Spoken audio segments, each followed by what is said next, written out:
চলতি বছরের এসএসসি ও সমমান পরীক্ষার ফলাফল প্রকাশ করা হয়েছে। এতে ৯টি সাধারণ মাদ্রাসা ও কারিগরি বোর্ডে গড়ে পাশের হার ৮৩.০৪%।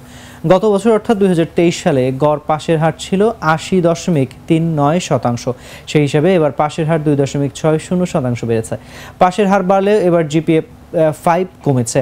এবছর 11টি বোর্ডে জিপিএ 5 অর্জন করেছে ১,৮২,১২৯ জন শিক্ষার্থী। গত বছর অর্থাৎ ২০২৩ সালে জিপিএ 5 পাওয়া শিক্ষার্থীর সংখ্যা ছিল ১,৮৩,৫৭৮ জন। সেই হিসাবে এবার জিপিএ 5 কম হয়েছে ১,৪৪৯ জন।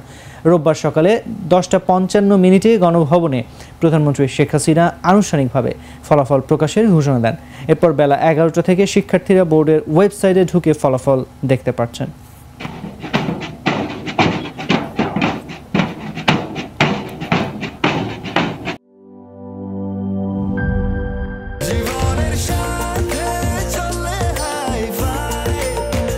স্বাস্থ্যকর অল টাইম ফ্যামিলি কেক, সব সময় অল টাইম হেলদি লাইফ।